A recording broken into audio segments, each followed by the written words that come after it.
been so bad. That's more for us. If your phones are on, turn them off. All right. 4, 3, 2. Hello and welcome to There and Back with me, Zach. I love travel. So does my friend Michael here. Michael, how are you doing? I'm doing great. How are you? You're doing great. So you're a journalist, Correct. from my understanding. How did you get into travel? I'm kind of dumb luck in terms of covering travel. The very first place I worked was a magazine called Cigar Aficionado. Knew nothing about cigars, knew nothing about where cigars were made. You're not an aficionado then. I am not an aficionado. I like working though. I like making enough money to eat. So, Don't we all? so I took the job. And one of the aspects of that job was travel. And one of the very first places I went, and I went there and back many times, not with Zach, That's only with me. was the Dominican Republic.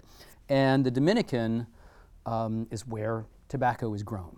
So you go there to cover how cigars are made in a place like the Dominican Republic, which is a developing country. I get off the plane, and there's a guy standing in front of me with a machine gun. I don't know what goes on in the Dominican Republic, but you tend not to encounter that at JFK. So I'm lost. Luckily, there's somebody meeting me at the airport who hands the guy a couple bucks. And I go, is this normal? This is one of the very first times I've left the country, so I'm a little freaked out. It's the grease that turns the wheels in the Dominican Republic. Later, we run into roadblocks all over the place. Cops stop your car. They're not doing a DUI inspection. They got their hands out. So you're bribing a lot of people then. Correct. That's got to like run out quick if a lot of people are going like, If you didn't plan for it, and the crazy thing is, the other things people would hand them is stuff like, here's a chicken. they take chickens, that's good. In case you're out of cash, have a chicken handy. They're very flexible. Yeah. They're very flexible. So like, you say you've been to Dominican Republic. I'm assuming you learned about cigars while there, but like, have you learned anything else while like covering things in your travels? Yeah, so that trip and all subsequent trips have taught me patience and just to roll with it. If you don't freak out, tends not to be a bigger problem. You can make it a bigger problem by freaking out. So whatever happens, if it's out of your hands, it's out of your hands. So don't make it a bigger deal. I never get nervous when I get on a plane because I can't fly the plane. So what am I going to do about it? I never get nervous when I land on the ground and the connecting flight's delayed because there's nothing I can do about it. What's the point in getting nervous? Have a plan, bring a book. Learn something while you're there. If you're stuck, don't just sit there, figure out, well, wait, maybe I can go pack something into this trip that I wasn't planning on. So be a little looser maybe than you are in your daily life, and you'll grow from it. And that's the point of travel. When you go somewhere, you want to learn. So I always find, especially as a journalist, my job is to soak it all in and never to freak out and just say, okay, what can I learn from this? And it's a better mindset. Yeah. I'm sure like as a journalist too, you have like all those experiences that you're like carrying with you. Do you happen to have like a favorite travel memory?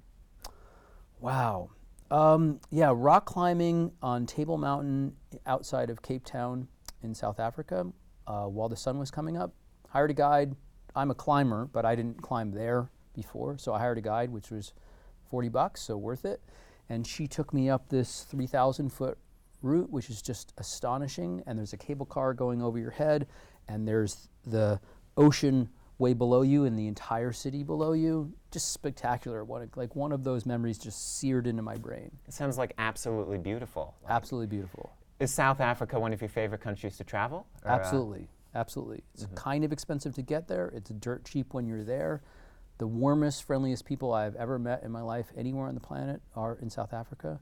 And it's really one of the most beautiful places I've been to. It's like Hawaii and Santa Barbara combined. It's not humid, so it's like Santa Barbara, but it has the topography of Hawaii, just lifts right up out of the ocean. It's really gorgeous. It's like honestly like a match made in heaven. It is, absolutely. And great food.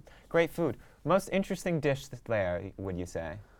You know, it's seafood because it's especially at Cape Town, Africa just points right into the ocean. So there's tremendous seafood there. So I ate as much seafood as I possibly could, and it was all fresh and all excellent and all really affordable, like $2 or $3 for dinner.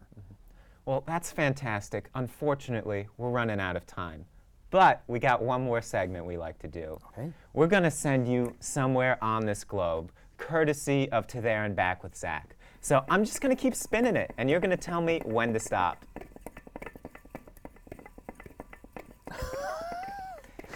Dead air is never good. Stop. Okay. You are going to Philadelphia. Excellent. Have you ever been? City of Brotherly Love, I have. Well, you're going to go there, and I'm sure there's going to be a lot of great seafood there.